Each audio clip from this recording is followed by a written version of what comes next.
Hello guys, welcome to my vlog. For today's video, ako lang i-share ninyo ang changes sa among garden. Ayan, so fall is here.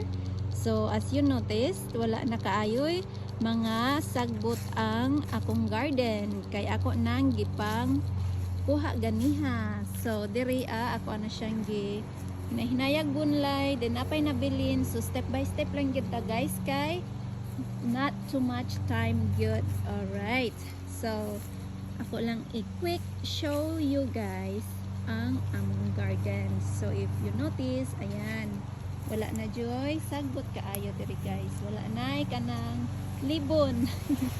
So here is the remaining tomato na akong gipabilin diha guys. And then if you notice here, napay mga sagbot, ako pa na siyang i-trim next weekend. So napakoy kamatis diri nga namula. Ayan. So if you notice before, diri na ko gi-plant ang akong zucchini. Ayan. So wala na jud siya karon guys, kaya ako nang gi-triman. So ready for next year na pud ni guys. And hopefully nindot ang setup next year kay para nga mausog ang hitsura. But we will see guys kung asa ang kaya. Ayan, so daghan pa jud ang limpyohonon. Mao ni ang sitwasyon diri sa Amerika guys pag mag-fall.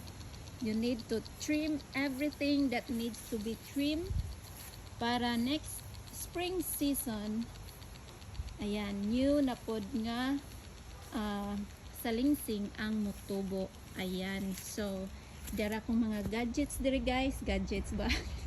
Mga gamit di ay guys akong pagpanglimpyo. So far daghan pa jud nga limpyohonon guys.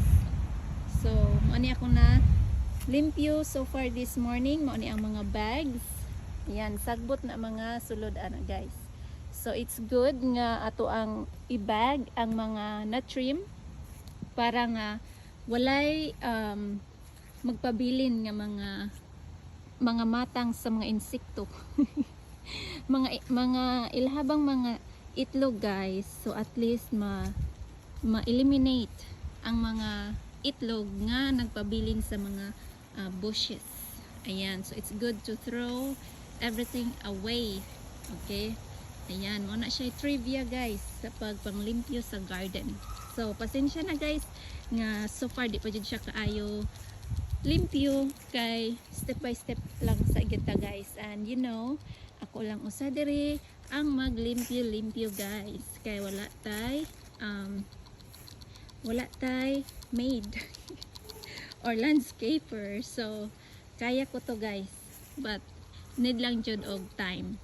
Ayan, so thank you so much guys sa pag-watch, and then hopefully next video na napud tay mga update diri sa garden. So kani siya guys, dako kay nigkatabang kay mo ni siya galimpyo sa tibuok area.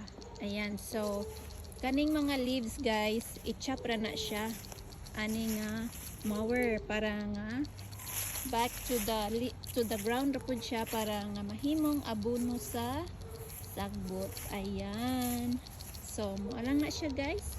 Thank you so much for watching. Hope you enjoy this vlog. Bye!